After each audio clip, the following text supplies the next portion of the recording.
Bonjour Éric Coquerel. Bonjour. Vous attendez quoi de l'expression ce soir d'Emmanuel Macron? Pas grand-chose, je le crains. Voilà.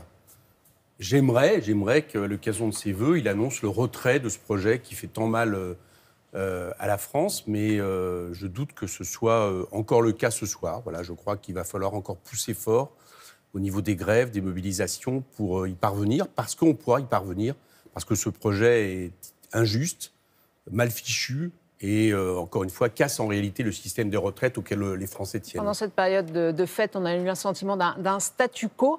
Il va quand même, chacun campe sur ses positions, mais quelle peut être l'issue? Il va falloir trouver un point d'atterrissage quand même. Le point d'atterrissage, c'est le retrait. Voilà, c'est le retrait. Et puis, l'ouverture à partir de la discussion, si le gouvernement continue à vouloir réformer le système de retraite.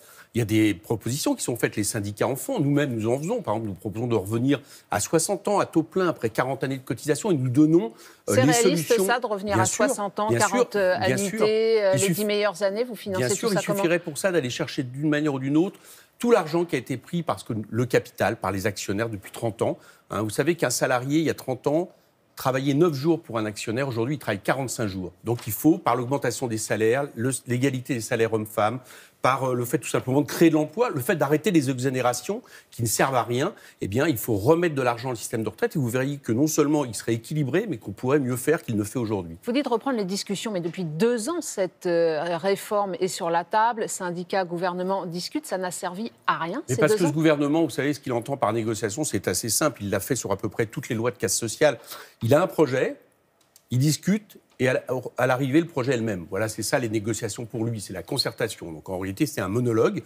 Ça a été largement dénoncé par tous les syndicats depuis la casse par Mme Pénicaud de la loi travail, et ça continue aujourd'hui avec le système de retraite. Il n'a pas voulu l'entendre, et il se retrouve du coup face à un front syndical, et surtout des grévistes extrêmement mobilisés, parce qu'ils savent qu'ils ont le soutien très large de l'opinion publique. Le gouvernement a quand même lâché du lest, notamment sur certaines professions. Vous dites qu'il n'y a aucune avancée? Vous avez remarqué que d'ailleurs, c'est des professions qui ne sont pas en grève. Donc manifestement, le gouvernement a très peur de la contagion, et il a raison, puisqu'à partir de lundi 6 janvier, les avocats s'y mettent, les CGT services publics s'y mettent, les raffineries s'y mettent, voilà. Donc il a peur de la contagion, donc il essaye de lâcher du lest. Mais en lâchant du lest, quel est le message qu'il envoie? C'est que ce projet de retraite est vraiment mal fichu. Pourquoi permettre que les aiguilleurs du ciel, les camionneurs, les policiers, et tant mieux pour eux, continuent à avoir des régimes spéciaux de compensation par rapport à la dureté de leur emploi et le refuser à d'autres? Vous voyez bien que tout ça ne va pas. Et puis plus globalement, il faut que les Français le comprennent. Âge pivot ou pas, le système par points, ça signifie le recul de l'âge de la retraite et la baisse des pensions.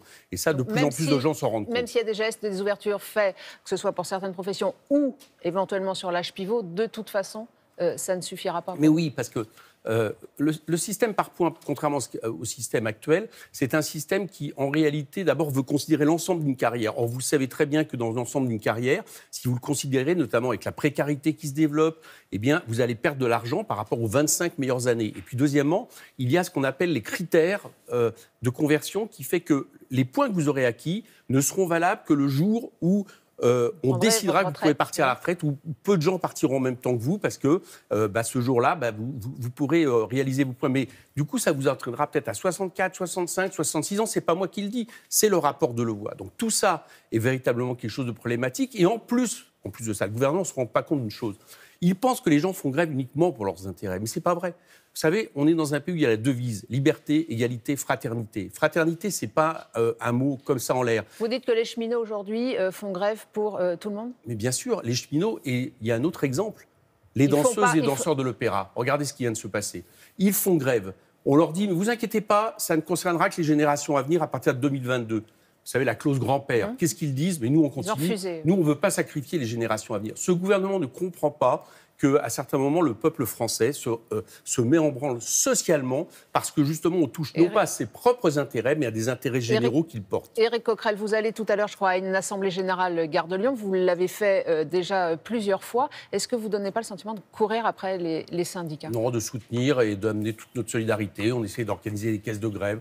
On essaie d'être présent. On a proposé aussi aux syndicats, et je sais que certains y réfléchissent, un comité national d'action où nous pourrions, nous, les partis, les associations, soutenir les grévistes, apporter notre contribution selon les dispositifs choisis par les syndicats. Il faut qu'on s'y mette tous. Il faut qu'on s'y mette tous Même pour si faire le taux de reculer ce grévistes, il gouvernement. baisse en ce moment? Mais le taux de grévistes, faites attention à ça. Le taux de grévistes baisse très légèrement. Et en plus de ça, pendant les fêtes, c'était annoncé à l'avance.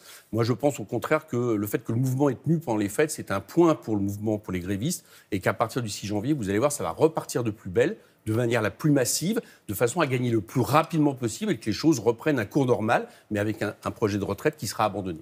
Est-ce que ce mouvement peut avoir un débouché, cette fois politique, pour la gauche? On verra ça. C'est pas On la vous a question. vu le 11 décembre sur une estrade tous ensemble. Est-ce que, oui ou non, ce débouché, est-ce que vous y travaillez? Écoutez, est-ce que ça peut, pour la gauche, aujourd'hui, avoir... vous savez, tous les partis de gauche sont derrière le mouvement de mobilisation. C'est très bien. Maintenant, quand on regarde un peu nos projets, on voit par exemple que le PS ou Europe Écologie, bon, un système par points, s'il ferait bien, nous on considère que c'est un système néolibéral. Donc on voit bien qu'on n'est pas prêt d'avoir un débouché politique commun. Nous avons des propositions. Et je crois que de toute façon, il ne faut pas mettre les charrues devant le bœuf. C'est-à-dire qu'aujourd'hui, il s'agit de soutenir un mouvement. Si ce mouvement ne gagne pas, s'il n'arrive pas à remporter des victoires, de toute façon, le baromètre de mouvements comme le nôtre, politiquement, sera affaibli. Donc faisons gagner ce mouvement et on verra bien par la suite. Merci beaucoup, Éric Coquerel. À vous, Damien.